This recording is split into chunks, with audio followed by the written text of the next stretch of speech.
Hi, my name is Dendart, and today we're gonna be looking at the Matribox 2 Pro by Sonicake. But first, let's kick things off with a quick demo track. Take a listen.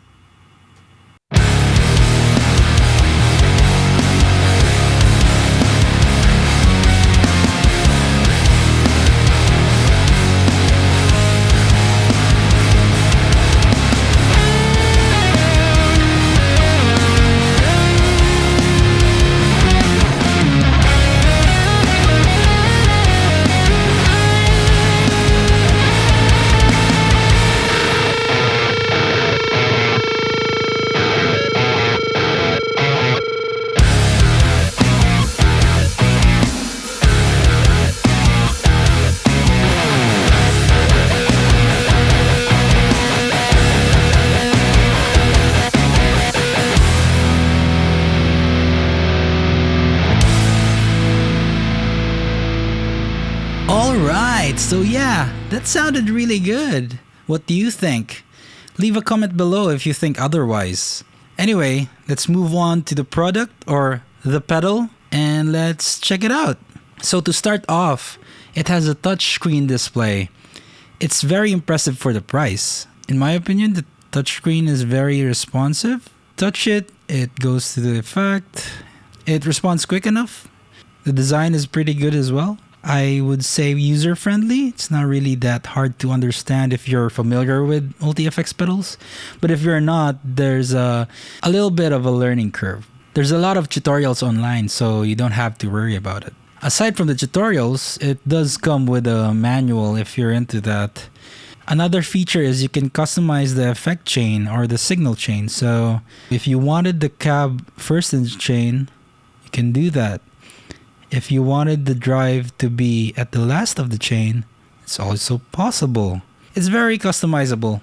Another thing is you can stack multiple instances of the same effect. So if you wanted, say, 4 drives, add up to, I'm not sure how many drives, but you get the point. You can also add like 4 delays if you wanted to.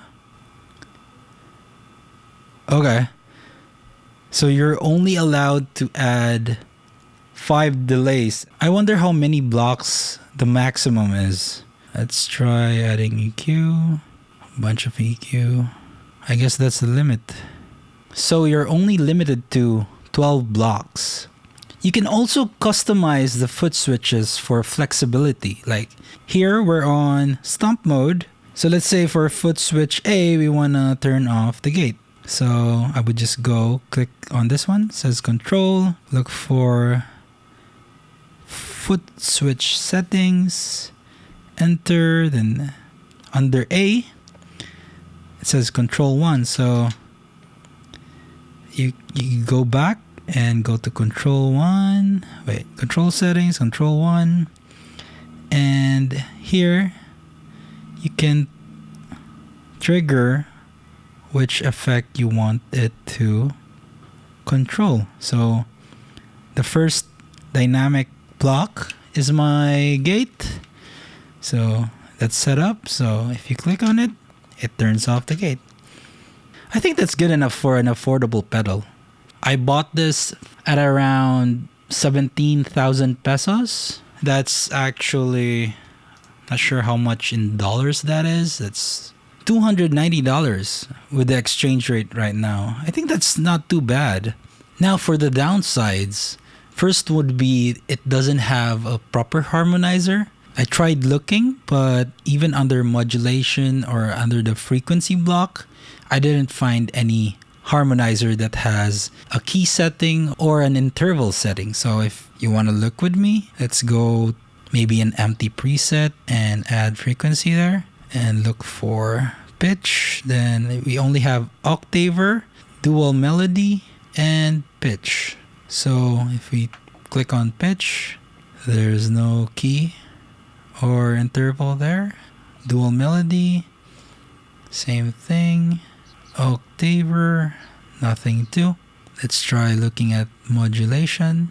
It has a pitch category, but it only has detune under there.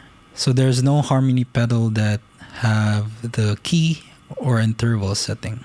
For the next downside, if you're planning to use this pedal to down tune or transpose, the tracking of the pitch shifter isn't great. So let's try this preset. Preset sounds like this.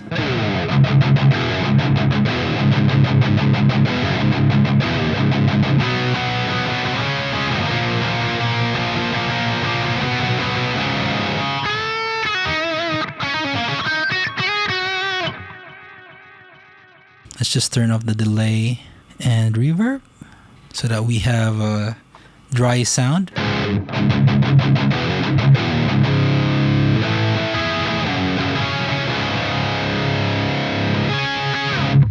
Then let's try adding a pitch shifter. So by default, it sounds like this. Sounds like an octaver. Let's turn the wet all the way up, dry all the way down, and range all the way down as well, so that the high frequency or the high pitches won't be audible. So if we modify the high pitch, it doesn't do anything because we have the range at 0. So for the low pitch, it does affect your guitar. Let's do a whole step down.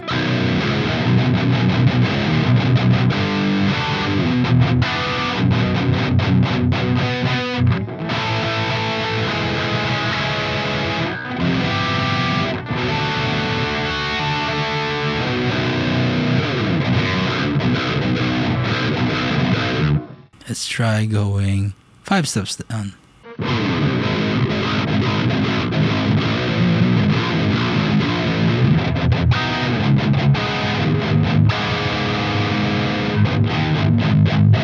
I mean, for something this cheap, it's definitely usable, but the latency is a bit high. So you would feel how late it comes in. Let's try the other pitch pedal. Try this one. By default, it sounds like this. Let's have the dry signal at 0 and have the high volume at 0 and low volume 100%. So let's turn it up and have it go down 2 steps.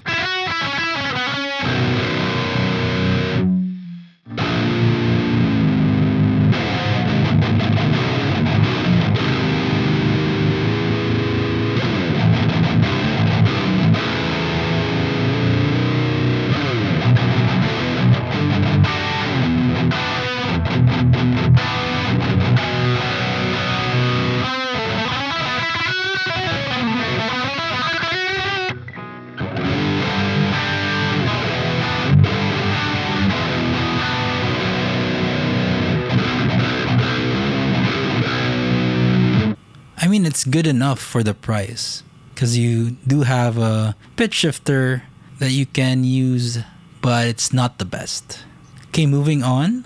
The other issue for me is the foot switches on how they work. So if you're used to using analog gear or analog stomp boxes or pedals, when you actually press on the foot switch, it instantly triggers the effect.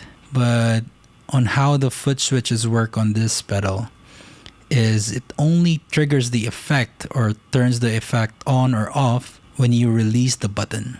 Let's try it out. So let's have the pitch shifter turn off and on by using the B foot switch. So let's go to stomp mode, change the setting. So that's when the pitch shifter is on.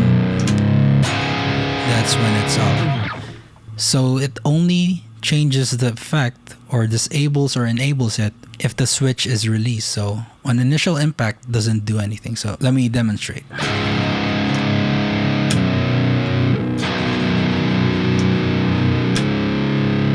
See? It only does the change when you release the switch. If you go to the settings, it makes sense that it does that if there was another function for the hold feature. But then if you take a look, I don't have anything when you hold the switch. So everything's none except for the D switch, which is when you hold it, it goes to control 4. Right now it's on top tempo. So if go back to the main view and hold D. It turns on and off the delay or reverb. But I don't have anything on hold for A, B, C, so it should be instant. I hope they fix that on a future firmware update. Next downside would be the cab off mode. So if you go to global, under in or out, it has this no cab mode left and no cab mode right. But if you do enable these, it affects both XLR and TS outputs. It would have been nice to have the option to only turn it on the TS outputs instead of the XLR outputs. Usually you would only use the TS outputs for a real amp, and XLR would be usually sent to house or to your audio interface. Next would be the reverb, or at least the shimmer reverb. It's fine, I guess, but you're better off looking for a different pedal if you're after the shimmer reverb. So just to show you real quick.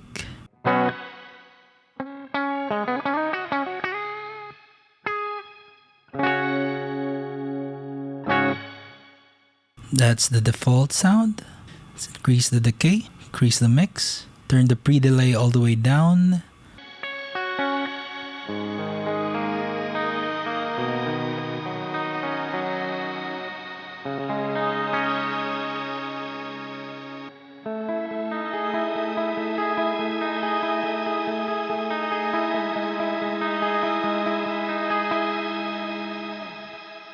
It's a usable sound, so I don't really mind, but you're better off with other shimmer reverbs. Next downside would be when you switch expression pedal assignments. So let's try adding a wah pedal and a volume pedal. So let's assign expression 1A to the wah pedal and B to the volume pedal. The default is when you change the assignments, it turns off the previous effect.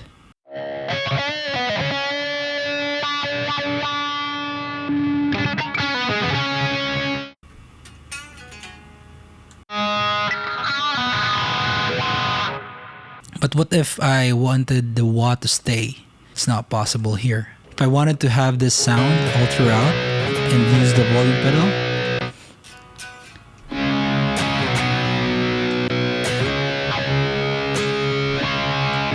it's not possible.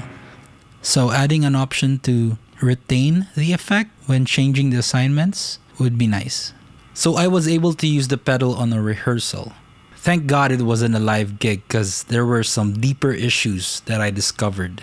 First was when you turn on no cab mode, it only turns off the cab blocks. It doesn't turn off the IR blocks.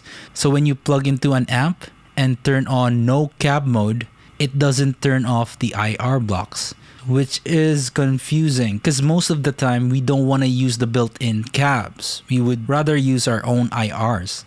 So if you wanna turn off the cab with the no cab mode feature, you'd expect that it turns off the IRs as well. Unfortunately, it doesn't do that, and you'd have to figure out a workaround for it. So the workaround I did was adding an effects send block to bypass the IR instead, since the no cab mode feature is useless at this point. Next is amp volume inconsistencies. I mean, it's natural that different amps have different volumes. To balance it out, I usually use the IR blocks or maybe use the cab blocks to balance the volume. But then when you bypass those, the volumes go back to their original state, which is very inconsistent. So when you bypass so that you can send those to an amp, the volumes are all over the place. And if you wanted to balance the volume using the volume knobs or the volume settings on the amps, that isn't always ideal since that actually affects the tone of the amps. The last thing isn't really much of an issue, but the pedal lacks power amp customization. It would have been nice to change out tubes of the power amps or even balance the volumes through the power amps instead. I hope Sonicake would fix these issues as soon as possible because it's frustrating to do these workarounds instead. So to summarize the video, the good is it has a good touchscreen display, sleek and user-friendly UI, customizable effect chain, multiple effect instances, customizable foot switches, and very affordable price of 17,000 pesos or around 290 US dollars. The not so good, no harmonizer pedal that has the key setting and the interval setting, tracking for down tuning or for the pitch shifter for transposition purposes isn't that great. Foot switch triggers on release instead of initial press. Cab off mode affects both TS and XLR outputs. Shimmer reverb is underwhelming. No cab mode has a problem. It only turns off the cab block but not the IR block. Amp volume inconsistencies and the lack of power amp customization. So what do I think about the pedal? Possible firmware updates could definitely fix those problems and maybe improve on them. It's just disappointing to do the workarounds instead of just using the pedal as is. And it's more disappointing considering that I was planning to buy the Valiton GP200 instead. But I chose this one because it was newer, it was recently released, and I thought it was a better pedal. So I guess that's it for the video. If you have used the Matribox 2 Pro from Sonicake or have questions or just have thoughts on it, drop a comment below. I would love to hear what you think and what you've experienced or encountered with this pedal. Don't forget to like and subscribe. Thanks for watching. Bye!